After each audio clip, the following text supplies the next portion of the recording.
Christine and Tim. Christine, Sofran, Nitin. Hello, everyone. Hello, everyone.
All right.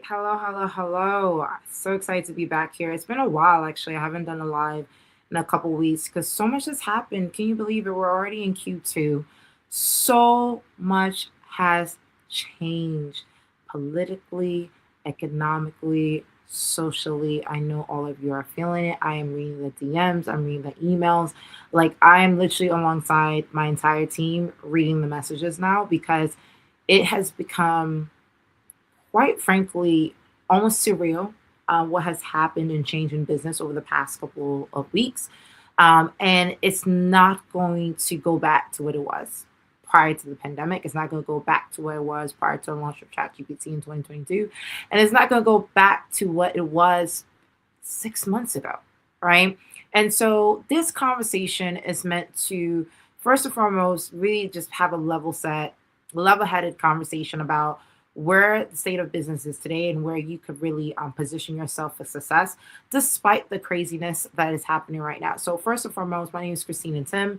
I am the CEO of the Global Startup Ecosystem, and my entire mission since entering the tech scene has really been to not only inspire and empower entrepreneurs to build companies at scale, but also build personal brands that leave a legacy. And in the work that I do through my tech summits, my initiatives around the world, I have always been at the forefront and really at the intersection of working with corporate institution, government institution, regulators, ecosystem builders, and entrepreneurs. And so this conversation is a very pertinent one. Many of you could tell that I received so many messages around people just feeling a little bit lost and overwhelmed as to what to do. And so this is going to serve as, the first quarter of the year, the global state of not only entrepreneurship in 2026, but also I want to share about the new rules of entrepreneurship in this AI era that we're living in right now, and share with you what's working now and what's already dead by not only sharing with you frameworks to really look at the state of business today, but also giving you guys a personal window into what I'm doing with all of my companies across the portfolio, but also what we're also advising entrepreneurs in our portfolio. As you know, at GSC, we have accelerated over 1,000 companies every single year since inception. So we have supported close to 10,000 entrepreneurs to date. And so we are flooded with, surprise calls, surprise lives, just to really support our community of entrepreneurs to navigate this system. And I'm sure many of you have realized if you feel like it's harder to get people to show up, harder for people to buy, harder for people to, close deals, people are ghosting you, people are not following up. If you're feeling like business right now has been challenging, you're not the only one. And I always tell people, anytime you see a crazy shift in buyer psychology or in your ecosystem. I always tell people, look at your own buying behavior, your own behavioral psychology. How have you shifted? Are you excited to show up? Are you excited to do certain things? Are you excited to buy the way you used to? Are you more skeptical? Are you more doubtful? Like, what is your buyer psychology? And extrapolate that to the audiences that you're serving. You'll find that it'll be a lot easier to navigate this market if you're able to see how you yourself are reacting to other products and services that are coming your way. And so, with that said, the three things I wanted to share with you all, just to give you a window into what we're going to, really bite size have a conversation today about, is really three things. One, how to prepare your business. Two, how to prepare yourself as the entrepreneur and CEO. And three, how to prepare your ecosystem, i.e., your stakeholders, your customers, your partners, your friends, your family. Really looking at a 360 view of your entire stakeholdership to make sure that you are winning in this climate. So I'll take a step back and say how to win in business right now. First and foremost, I have made this very clear. I've been saying this for a couple months now, that how you actually generate revenue is going to have to change because of trust issues that are happening in the market, and because of buyer, skepticism and scarcity in the market. You are going to have to really change your business model framework. So what does that mean? Right now, I would say that there is really a market correction that's happening. I think the pandemic has created an influx of entrepreneurs who are not prepared to be entrepreneurs in this market. And a lot of players enter the digital space with real improper products, improper services, really, I would say shitty service. I mean, literally, we had an influx, not only from 2020 to 2022, of entrepreneurs who weren't in it for the right reasons. I mean, we could judge those reasons all day long, but we have people who came in to entrepreneurship during an easy time to be an entrepreneur. So they didn't really get the fundamentals of business during that time frame between the pandemic and 2022. And then you had this certain burst onto the scene of a radical technology that I feel like really changed us for the rest of days, which is the launch of ChatGPT. And that changed now how people were able to really optimize themselves. So you have this combination of new entrants into the market combined with people having a new tool that never was at disposal in this way. I liken the launch of ChatGPT almost like the launch of the iPhone when they was launching the App Store, where our entire relationship with our cell phones never been the same since. That's when we had the rise of social media, the rise of the sharing economy. So much shifted in 2 years, from 2020 to 2022, and then from 2022 up until 2025. And right now, as we look at this year, 2026, people are thinking, okay, too much has happened. It feels like you guys have experienced probably like 10 decades of change in literally 5 years. That's what it feels like. And if you feel like 5 years was disruptive and very crazy, the past 5 months was even crazier when you add the layers of social unrest, economic shifts, and also political shifts that's happening around the world, the geopolitics of it all. And so with that said, your business model has to do two things. And this is what we're sharing with our entrepreneurs. First and foremost, and just being very simple and down to earth with this, you got to make sure that you as a founder, you as an entrepreneur, are an accelerant to your business and not an activator of your business. What do I mean by this? A lot of us as entrepreneurs, if we are not running the mill of the business, right? If we are not, there on a day-to-day running the operations, running the business development, running the sales team, running the marketing team, really lighting gasoline on the fire of trying to get the team to really churn out the services and products, the business kind of comes to a halt. And you need to have a more sustainable business model that might not fit this era of business, right? And so I give you a real simple example. So at GSC, we were running multiple tech summits around the world. I'm talking about 6-figure summits where we are gathering close to 100 speakers per event, close to 3,000, attendees coming in and out of these conferences, per event. And we were even doing it at scale where we were doing it at multiple countries all simultaneously, all around the world, working with stakeholders of all different calibers, celebrities, government officials, presidents, tech, moguls. It was a mammoth of a program, right?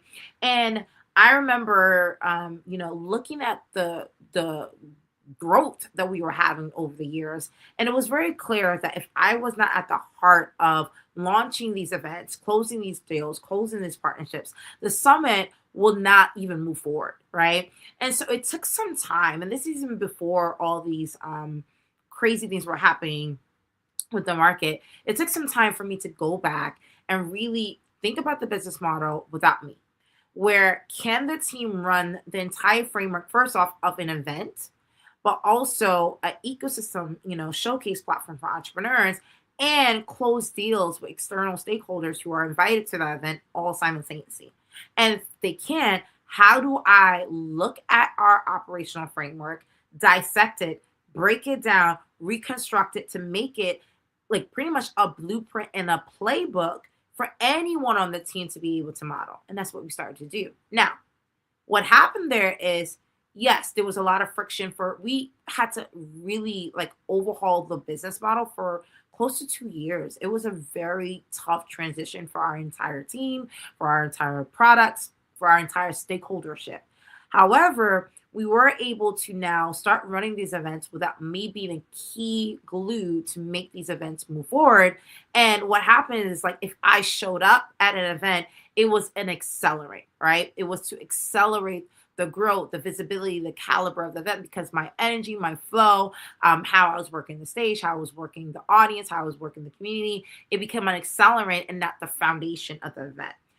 And that got me thinking about all the businesses, not only that I had in my portfolio, but going back to our entrepreneurs who have been building their businesses in a certain way during the Silicon Valley hype era, and really going back to the drawing board and changing their business model dynamics. And so with that said, 3 things that became very, very clear is that, one, marketing cannot be heavily dependent on an action item where you had to pull audiences to you. You had to do something where you were able to get out there and really organically get people to know you. So, for example, one of the things that we were sharing with our entrepreneurs on the last live call is that your business needs 3 things to operate in this economy right now in terms of a business model. You need to have the product or service, the core product or service. If you have 20 different products or services, you need to scale it down.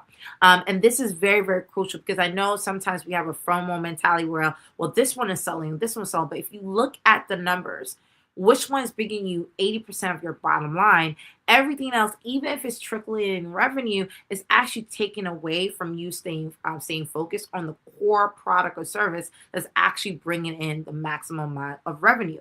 So what happens is, what we were telling our entrepreneurs, look at your product and service, scope of work, and scale it down. If you could get it to one core product, even better. Okay. So at the heart of that core product, a lot of times people just go out there and pitch and try to sell their product. No, you need to now have a key training, onboarding, or kind of demo experience of why that product or service is actually a great solution in the market. So that could be you doing weekly lives talking about the product or solution, and you having weekly conversations and how that solution has been very helpful. You doing live, interviews with your clients and partners and stakeholders. You looking at the front end of free experience, 60 minutes or less, 30 minutes or less, 20 minutes or less, to get people to not so much buy into your product, but relate to the solution that you're providing. Because that's what really shifted in today's economy, that not everyone needs your solution. People need to be aligned with your methodology as well, right? And so 2 people can be selling ice cream, but that doesn't mean I want ice cream made the same way, right? I might want ice cream to be frozen at the top and then mushy at the bottom, right? And so there are some things that you need to be able to articulate to the public before they could buy from you. And that wasn't as necessary as before, but that is a core part of business model revamping that a lot of people are doing right now to make sure they are positioned for success. So have a core, like I said, structured learning experience where people get to know you as a founder, but also get to know the solution that you have. And the third thing is a follow-up strategy. I can't stress this enough. Marketing was all you needed sometimes to close in clients. Now the revenue is really in the follow-up. You have to follow up with people via email, via DMs, via messages, via phone calls. And so what happens if you look at your workflow, okay, your business model workflow, let's say you have a 30-day calendar year, you go live once a week to talk about this product, service, or thing that you're doing in the market. And the call to action is, by the way, that core product. Let's say you go live every Tuesday, your call to action is that product. You'll be pretty much doing follow-ups Wednesday, Thursday, and Friday, sometimes Saturdays with an information session if need be. And then you repeat that cycle again week 2, you repeat that cycle again week 3, and you repeat that cycle again week 4. What happens is, even if, and goes back to this Google case study where people need at least 7 hours of touch points with you to really build trust and want to buy from you, those people who didn't buy for you in week 1, most likely they're going to start buying from you by week 7. And this is not something that is slimy or salesy. This is just sincerely, as people get to see you and get to know you and get to know the product and solution and seeing different iterations and interactions with that product or service, they become more comfortable, more familiar, and more prone to buy. So as you're scaling that, as you're building momentum, and this is something that we teach in our live sessions, is that you are now building momentum where by the end of the year, you have this massive pent-up demand for your product because you have been building rapport throughout the year by giving that thought leadership for free, but directing that thought leadership, engagement to your product or service. So that's a new business model structure that a lot of people are resetting. I know I'm doing that with my businesses, and it is something that I've been doing actually for the past 2 years.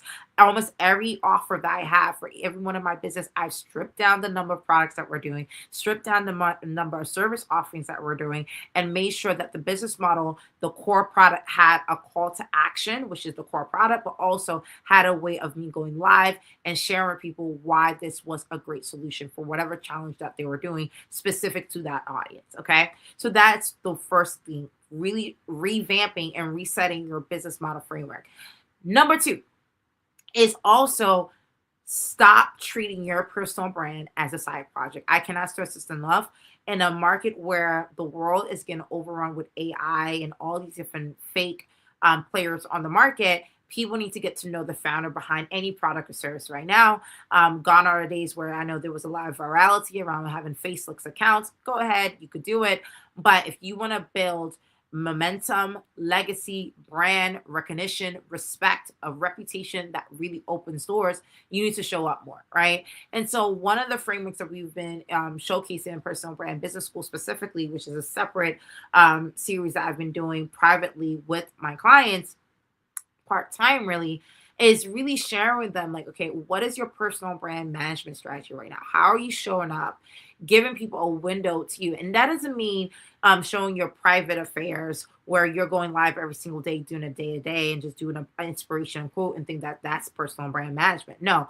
What are you learning? What is your experience? What is your expertise? And how are you adding value with that experience that you're having behind the scenes? Because not every founder is created the same. We all have different experiences, different lens of how we look at opportunities and challenges. How are you navigating those challenges? This right now is a case study in personal brand management. I am sharing with you my thought leadership, how I'm navigating this climate, how we're teaching thousands of other entrepreneurs in our portfolio to do the same. This is literally case in point what personal brand management is right now, where you are being sincere, you're being open, you're being honest, being laid back, but also very much transparent with tangible insights and information that can help your audience, not just random stuff where I'm like, look, this is what I ate today. I'm sure you're probably interested, maybe on a personal level, like, hey, Christine, like, what do you eat? What do you cook?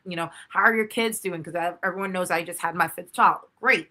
But fundamentally, people are also here from some real strategic insight to go. So second thing is really look at really creating a business model around your personal brand. I always tell people revenue is not a slimy thing when it comes to your personal brand. It's really a representation of demand. It's a representation of whether you are hitting the nail on the head and really giving people tangible value that they could go back and leverage with their own personal branding strategy. So with that said, look at your business model, reset it, reframe it, make sure that it sticks in a way that it could be accelerated in this market. And second, look at your personal brand and start applying a business model to that. Because what I've found right now, the entrepreneurs that are winning this market, and it's been helping me incredibly like clockwork during this economy, is having a dual brand that's working in tandem. So their personal brand is monetized, their business ventures are monetized, and what's happening is like it's feeding into each other. Right. So you have this duality of success, of growth, momentum, reputational scale that's happening in real time because you're showing up, sharing your thought leadership through your personal brand, but you're also showing up for your clients and your stakeholders through your business ventures. And today, again, I'm always modeling by example. Today is a perfect example of how I'm doing that, where this is a perfect example of me showcasing our product at GSC, because our product is a digital accelerator program. So the call to action at the end of this link is for you to sign up to apply to the accelerator program or upgrade to the paid membership to be a part of the paid live deep dive conversations that we have with entrepreneurs to help them really win in 2026. This is me modeling the business model that has shifted for GST. Before, we didn't need to do this. We could just do an email blast, and we had thousands of applicants. We had thousands of partners. We had thousands of XYZ. Now we recognize that we need to go out there and differentiate ourselves from the market of noise of all these different business gurus to get people to see what we do and really tap into the platform that we have available to them.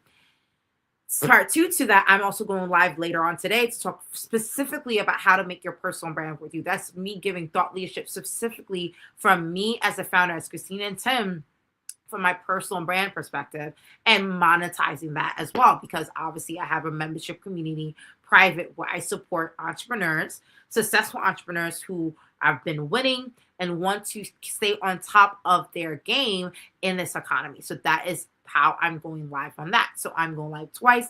And by the way, how I manage both of those two dual, I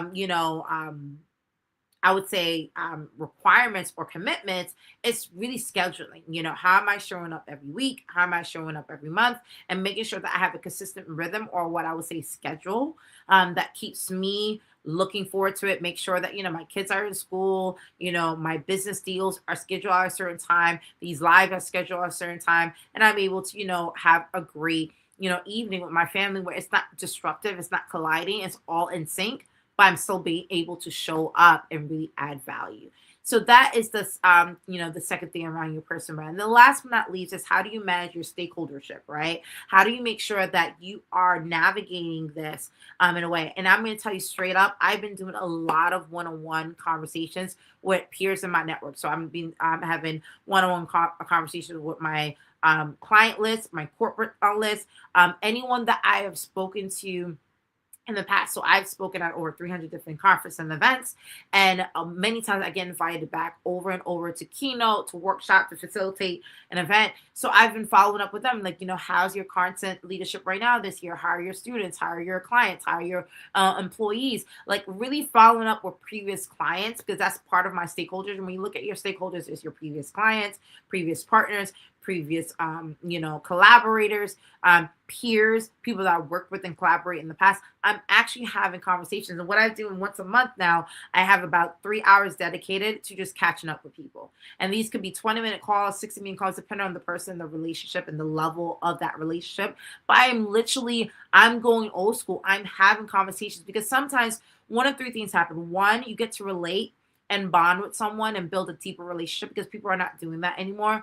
Two, you get perspective. You think that maybe you're the only one going through this, and you see that, this is actually happening across different markets, across different industries, because I have a very global audience. So it's great to see the pattern recognition. And third, for me, to just remind me to keep going, right? Because again, when business climates like this is challenging, it's very easy for you to fall off the bandwagon and get really demoralized. But no, these conversations will get you fired up and get you ready to go. And again, you got to balance it. I'm like more of I'm like bucket kind of girl. Like I'm an executioner.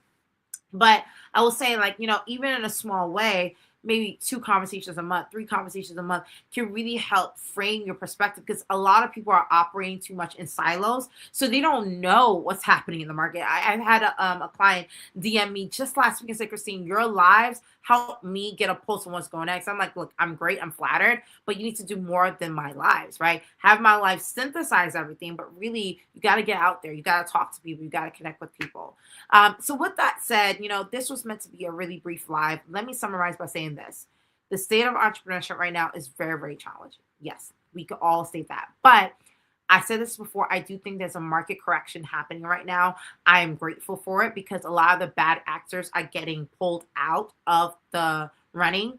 And those of you who are in it for the right reason, you want to build a business with integrity, you want to build it with a mission, you want to build it, with a purpose, you are going to rise to the top. And if you feel like you're overwhelmed and you feel like it's hard to rise to the top, right? I'm telling you, can enable and empower yourself to keep going and keep that resilience by, again, looking at those 3 things we just discussed today. 1, if your business model is not working, you need to change it. You need to simplify it, simplify your scope. Less is more right now. If you have clarity of the product, the core product that you have, and make sure you anchor that product with a preliminary opening demo, conversation, or live to build momentum and energy around that, even if it's trickling in where 1 or 2 people are signing up or 10 people are signing up, 30 people, I promise you the momentum will build. By the end of the year, you're going to see the fruits of your labor of sticking to that business model reset. Number 2, your personal brand can no longer be a side project. You need to show up. You need to give thought leadership. You need to express what you're learning, what you're seeing, what you're feeling. Be you. You need to cross that tipping layer where you are expert to be an authority by sharing that thought leadership, sharing those frameworks, sharing the blueprints, sharing the insights. Let people challenge you on what you're seeing and what you're hearing, because what happens is as you start to elevate those conversations, guess what? You start to elevate your industry. And when you elevate your industry, that's when your reputation starts to get a snowball effect where more and more people are reaching out to you. To this day, I get invites for speaking engagements, invitations to events. I get, featured in media outlets. Literally, the more I keep having these elevated conversations, I already know at the end of this live, I'm going to get several opportunities just because I went live and it became top of mind again. It works. And because you cannot fake this conversation, what I'm doing right now, you can't fake it, right? I'm live in the flesh, having a tangible conversation with you direct to camera. This is what people need to see to really engage with you. And the third thing that I shared today is really nurture your stakeholdership. Nurture your previous clients, nurture your previous partners, nurture your previous peers, nurture your current client network. Have an information session with all your previous customers and tell them, hey, here's how to use a product or service in a different way in 2026. Like, literally get creative on how to nurture your ecosystem. You will thank me later for that advice, because I am telling you, a lot of people are just falling off the bandwagon because you're just not top of mind. Just by refreshing the feed in a very tangible and nice way, you don't know, you are literally putting like real great positive vibes and energy into the ethos. It will serve you so well in this economy. So with that said, I hope that you are at least looking at this market as actually a chaotic ladder of opportunity. I'm actually quite excited. It is not an easy one, but again, diamonds are made under pressure. If you feel like it's been a crazy ride already this year, it's only going to get higher and higher on the roller coaster. But if you can anticipate that and you're excited and you're ready to go, even if you're tired, get up, get out there, show up, right? Maybe you're not going to show up as crazy as you used to, but you're going to show up as consistent as you can, right? You got to show up. You got to stand up and let people know what you're doing, why you're doing it. And I think the last thing I will say, challenging times really help you see what you're doing for. It really helps you tap into your why. I have had so many internal reflections over the past couple of weeks that's been truly insightful, very inspirational for me personally. And I have seen my energy and my, just my vibe have uplifted a lot of people around me, because they could tell that I've been through an evolution, right? And I'm on the other side of it, and I'm seeing myself in real time, and I have wisdom like, oh, I wish I knew this sooner. I wish I knew this sooner. I had to let that go, because you know what? The point of having wisdom is not to be a regret that you have that wisdom today. The point of having wisdom to be able to leverage it for tomorrow. And so that's why I'm doing each and every day. That's why I'm here live. I'm sharing my love and energy with all of you here today. I wish you all the very best. The state of entrepreneurship is here for the taking. Entrepreneurs, stand up. If you are here with mission-led companies, you have a purpose, you want to get out there and do good in this world, we need you to win. Okay? We need you to win in this economy. We need you to show up. We need you to stand up. Get out there. Go get them. I wish you all the best. Thank you so much for joining me, everyone. I look forward to answering all the questions on this live. Stay tuned. More to come. All the best. Let's go get them, guys. See you soon. Bye-bye.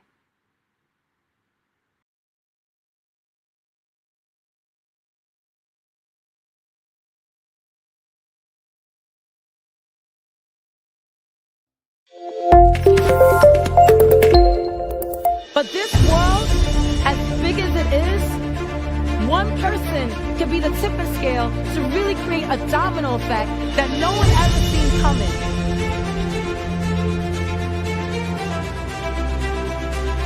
I would like to remind people, there's going to be a lot of people that's going to judge you and tell you you're too